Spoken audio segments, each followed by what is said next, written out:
Bine v-am găsit, dragilor din Zodia Pești, oriunde v-ați afla. Bine ați venit la o nouă lectură generală pentru perioada cuprinsă între 11 și 17 august, așa că toți cei care aveți Soarele, Luna, Venus, Ascendentul sau oricare alt aspect astral important pentru voi din harta voastră natală și care are legătură cu Zodia Pești, această lectură este de asemenea și pentru voi. Ca de fiecare dată, dragii mei, nu uitați că atât deciziile cât și alegerile voastre vă definesc propriul viitor. Este o lectură generală, așa că vă rog să luați decât acele mesaje care vor rezona cu voi, iar restul lăsați-le să zboare în univers. Și haideți să începem și să vedem care este energia voastră, dragilor, în această nouă săptămână din august, cuprinsă între 11 și 17 august. Ce vine pentru dragii mei din Pești? Care este energia voastră? Dragilor, energia voastră este una de contemplare.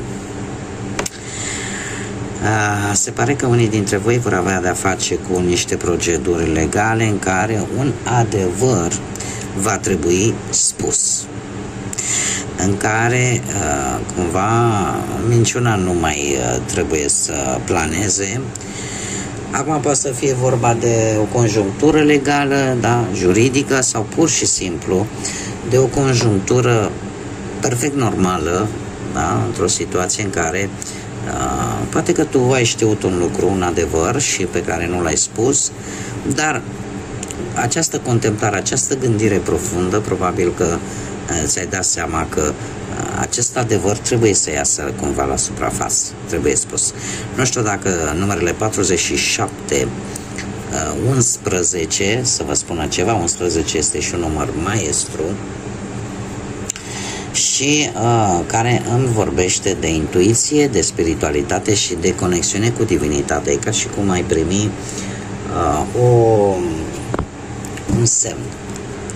un semn că ceva trebuie totuși în momentul să iasă la lumină și să nu mai te îmbeți, să nu te mai îmbeți cu apă rece, da? Pentru că sunt alegeri care de multe ori sunt alegeri mai proaste pe care le facem, iar faptul că voi ați ales ca un adevăr să-l țineți ascuns, nu știu dacă a fost cea mai bună alegere. Cert este că a venit momentul ca acest lucru să iasă la suprafață. Haideți să vedem. Să o luăm pe fiecare în parte și să vedem ce vine pe parte profesională pentru dragii mei din Pești în această perioadă. După cum bine vedeți, se repetă acest 7 de cupe, deci e pe parte profesională. Niște lucruri care nu s-au spus și care vor duce. Nu cred așa ceva, nu cred așa ceva, dragilor. N-am cum, trebuie să vă arăt. Stai să vă arăt. Deci, uite, o să vi le pun fix așa, ca să le vedeți. Deci am de 3 ori 7. Am 7, 7, 7. Asta ce îmi spune, dragii mei? Deci asta îmi spune în felul următor, că în primul și în primul rând trebuie să evaluați foarte bine o anumită situație la locul de muncă, ceea ce ține de cariera voastră profesională. Trebuie să vă folosiți intuiția care este la cote înalte. Trebuie să vă folosiți acest simț de observație care de asemenea este unul foarte puternic în această săptămână. Și trebuie mai ales să vă folosiți de inteligența voastră. Există aici o involucrare a spiritualității. Este momentul ca ceva să iasă la lumină și se pare că are de văzut, cel puțin până acum, cu partea asta a muncii. La începutul săptămânii aș spune că încă parcă vă mai îmbătați așa cu cât o iluzie. Hai, lasă că o fi compărții. Mare grijă, pentru că vă pot, cum să spune, această iluzie, această această minciună, practic, pentru că cumva, într-un fel sau altul, voi ori vă mințiți pe voi, ori vă înșelați pe voi înșivă, este ceva ce nu va duce nicăieri. Ori jobul în care sunteți vă duce cu zăhărelul, pur și simplu, nu va duce nicăieri bun. Cu un 7 de spade, cu un 7 de cupe, dacă m-ați întreba, domne, care e mai rea din astea 3 cărți? Primele 2 sunt dezastru. Și a 3-a, dar ținând cont de intensitate, deci primele 2 sunt dezastru. Eu aș putea să vă zic în felul următor. Este ceva în neregulă aici, pe plan profesional, pe planul ăsta al muncii și faptul că șefii poate nu au încredere în voi, faptul că angajați care e posibil să vă fure, e posibil să se folosească de tot felul de minciuni, de înșelătorii, de trădări, posibil, cum să zic eu ție, să apară chiar un context legal aici. Ceva s-a întâmplat la locul de muncă și să apară într-adevăr un context legal care nu va duce nicăieri, mai ales că la final avem și un 7 de monede. Deci dacă voi v-ați făcut iluzii, dacă voi v-ați făcut mari speranțe vis-a-vis de actualul job sau de oferta care vi s-a făcut, nu este ceea ce pare. Vor fi mai multe pierderi decât câștiguri. Și de lucrul ăsta vă veți da seama chiar până la sfârșitul săptămânii, pentru că avem un 7 de monede care mie îmi spune că în sfârșit îți dai seama că de fapt pierzi timpul de pomană în lucruri în care nu vei vedea rezultate. Așa că vei vedea foarte clar, tocmai pentru că ai un simț puternic de observație, pentru că ai așa ca o iluminare divină, așa, ți se aduc niște semne și te vor face să-ți dai seama dacă e cazul să mai stai sau nu, sau să iei anumite decizii importante pe planul ăsta profesional. Hai să vedem cu banii. Mai cu banii, păi dacă munca nu merge bine, dar cum să meargă și banii bine, auzi? Hei, o dispută pe care ați avut-o poate pe o anumită sumă de bani. Ceva o să primiți, dar nu cât v-ați fi așteptat voi. Și asta vă va dezamăgi destul de tare. Eu aș spune că,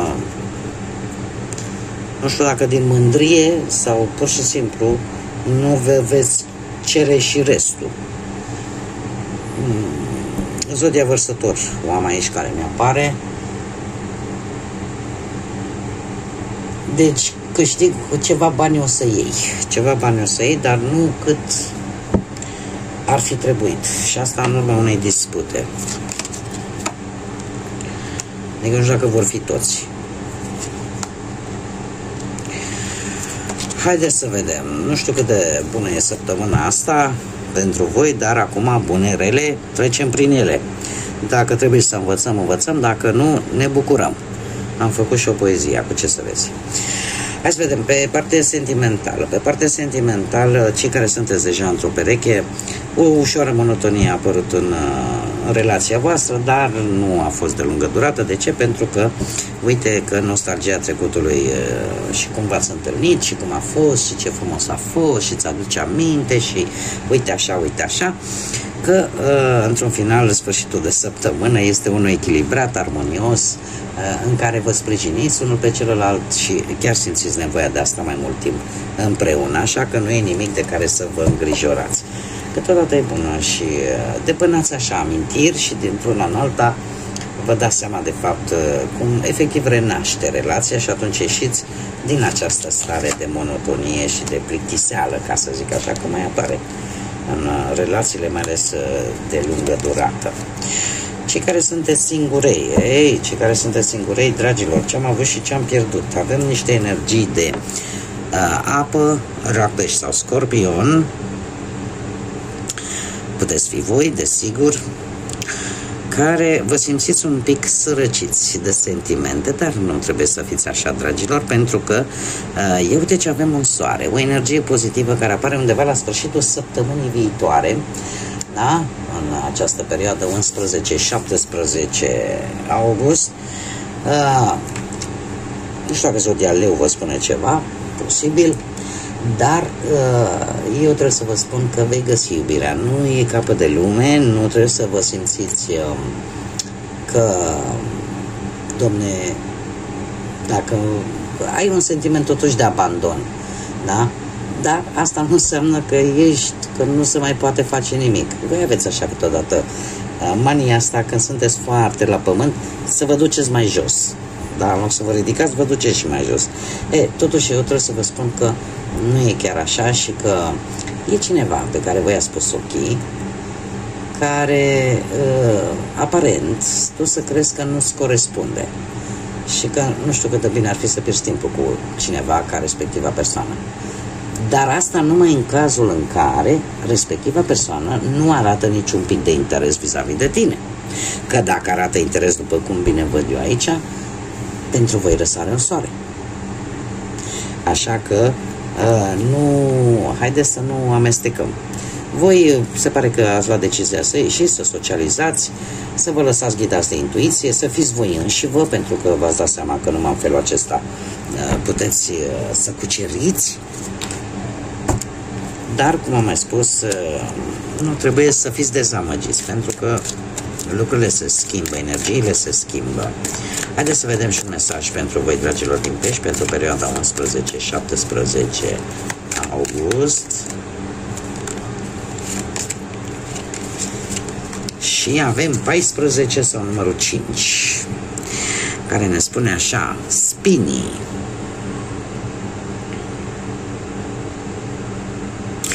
Și că să porți, să poartă coroana pe care tu o meriți. Dragilor, este de fapt știți cum e, că trandafirii sunt frumoși, dar cel mai frumos este când poți să-l prinzi fără să te înțepi. Ca să se întâmple lucrul ăsta, trebuie să iei cu foarte multă migală fiecare spin, să-l rupi. Și atunci îl poți manevra cu ușurință, îl poți mirosi fără să ai teama că te poți și înțepa. Așa, ca o metaforă, este o modalitate frumoasă de a spune că depinde foarte mult de tine cum îți construiești viața, cum îți construiești fiecare pas, cum îți construiești relațiile, atât fie ele sentimentale, profesionale, familiare, da? Pentru că poți să cizelezi această relație, această situație, smulgându-i cu migală fiecare spin, adică înlăturând puțin câte puțin din piedicile care ar putea apărea într-o anumită relație, într-o anumită situație. Da? E foarte ușor, una e să-ți faci o coroană de spini, ea e glamuroasă, e frumoasă, dar spinii aia te mai înțeapă și atunci cel mai bine e să încetul cu încetul să înlături ce este negativ din viața voastră, în așa fel încât atunci când îți vei face o coroană de trandafiri, să știi că nu te înțeapă și poți să o pui de câte ori ai nevoie și să o porți cu mândrie, fără ca ea să-ți cauzeze vreo rană. Bun, dragii mei, cam atât am avut pentru voi. Eu vă mulțumesc pentru prezență, de asemenea mulțumesc tuturor pentru sprijin prin intermediul like-urilor, comentariilor și distribuirilor voastre și desigur prin simplu fapt că v-ați abonat. Bun venit tuturor celor care sunt recent abonați, de asemenea vă invit și pe voi să participați la acest sprijin. De ce? Toate aceste lucruri, aparent nu foarte importante, dar ele pentru mine contează foarte mult, pentru că atât comentariile, like-urile, distribuirile fac ca YouTube-ul să ridice aceste lecturi pentru a fi văzut de mai multe persoane și în felul ăsta să ajungă și la alte energii, iar pe mine mă stimulează să fac conținut cât mai bun, cât mai nou pentru voi. Așa că mi-e de mulțumiri tuturor celor care își aduc aportul la toate aceste lucruri. Până data viitoare, când ne vom reîntâlni la o nouă lectură, vă doresc tot binele din lume, să aveți parte de multă înțelepciune, de multă lumină în suflete și în gânduri și, desigur, să fiți iubiți, dragilor.